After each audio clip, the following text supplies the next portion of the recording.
maybe. Yeah. That would be me. Secret Yeti Society.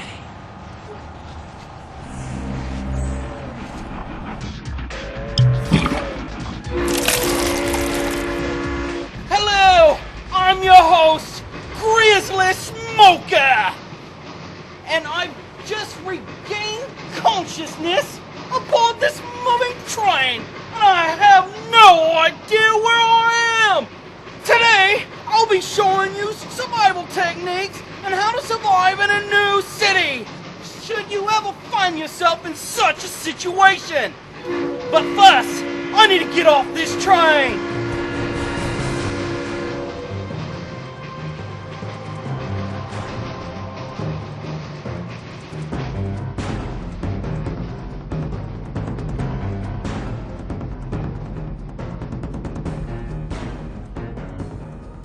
So here I am, in a strange new city. I'm all alone. I'm cold. I have no money. But worst of all, I'm sober. Finding alcohol is paramount. I also need to assemble a survival kit. I'm going to investigate these buildings over here to see what I can find. A properly stocked survival kit will greatly increase your ability to obtain alcohol, so I am in immediate search of a shopping cart. Grocery stores and shopping centers are the best sources of shopping carts. These chains often maintain large fleets of these vagabond Cadillacs. When acquiring your survival kit vehicle, ensure that you select an empty one. You might be tempted to choose one with survival items already included, but beware. Last week, in a parking lot much like this one, an inexperienced young adventurer attempted to commandeer an apparently abandoned half-full cart. As he began to wheel it away, he was ruthlessly exterminated by a heat-packing octogenarian with a bad attitude.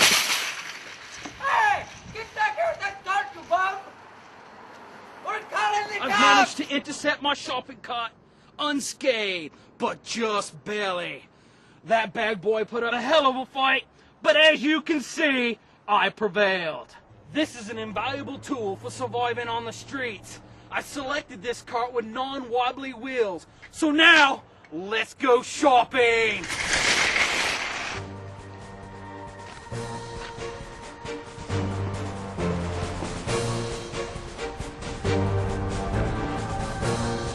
I'm finding all sorts of good material for my survival kit. Some of these things that I'm collecting I may not use, but I'll keep them just the same. These will be perfect to loosen up those homeless honeys during Mardi Gras. Eureka! Finally a pot to piss in. Hi, everybody! I'm Product Placement Man! Did your last family portrait look like it belonged in the garbage? Well, you should have gone to Paula's Picture Perfect Photography in beautiful Pensacola for quality portraits at affordable prices. Sometimes all you find in these dumpsters is rubbish. Let's move on. Here I have an ample supply of material for my survival kit. The first thing I'm going to use is newspaper. It's getting cold, and it makes great insulation. It's time to go to work. I must find alcohol. I'm here behind the local pub that I've located. The pub is closed, but the remnants of last night's cleanup can provide me with vitally needed alcohol. As you can see, there are many beer bottles in this dumpster. If you look closely, there's beer droplets in the bottom of each of these beers. I can simply pour the beer into one, and hopefully soon I'll have a full bottle. There's enough in this bottle to top off my beer. However, there's a cigarette butt and ashes in the bottom of this bottle. This is no reason to discard it. I'll show you a way to safely and cleanly filter out the unwanted material. As you can see, I'm using my sock to strain out all the cigarette solids to leave just pure beer. This method will save much precious time. It would take hundreds of more drops from empty bottles to get this much beer. And there it is! One full bottle of old Bud Schlitziger! Cheers!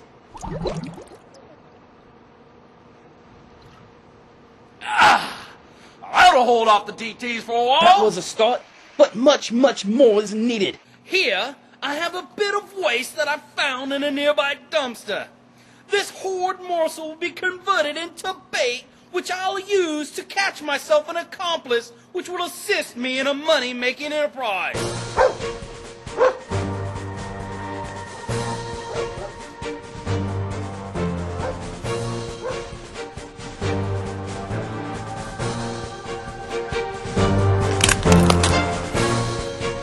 It takes time and persistence, but cash is one of the best ways of getting high-grade alcohol in large quantities. Here I am with my temporary pet.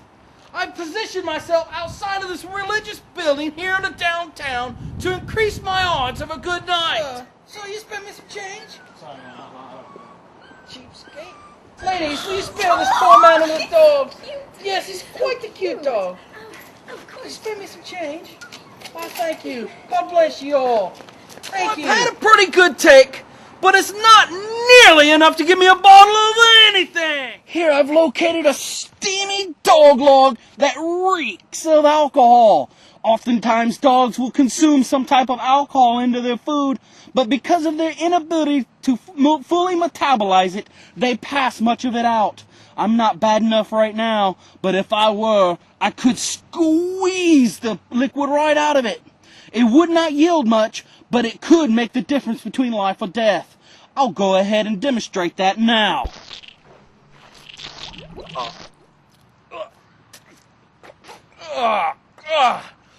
It tastes horrible. A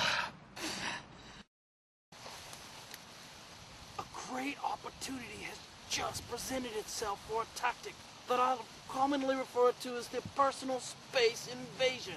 My strategy here is to make one of these people so uncomfortable that they give me money to go away. It pays not to bathe or brush for these situations.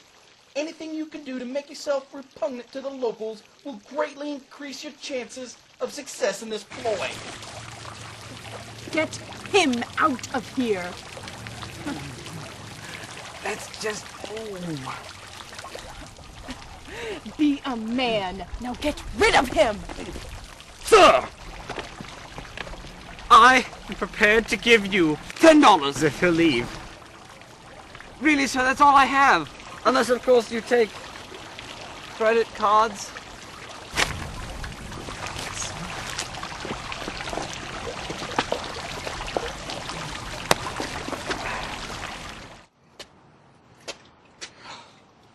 Well, we survived another day.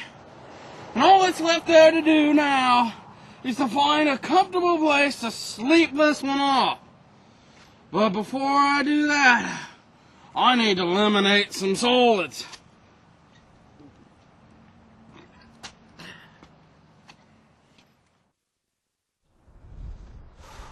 I have one more survival tip for you.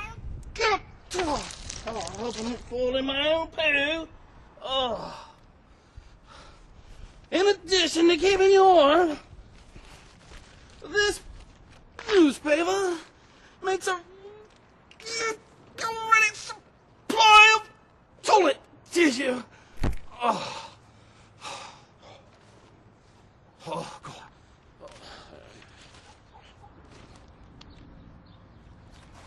Oh.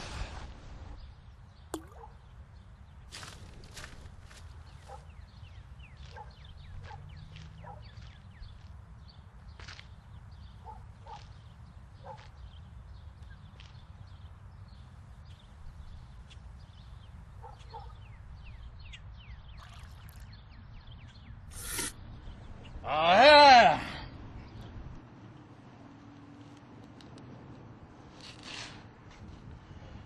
I've seemed to have lost my survival kit. But I'm warm, and I'm comfortable, and full of the magic liquid that'll take us on our next big adventure. So let's see where we wake up tomorrow. Shall we?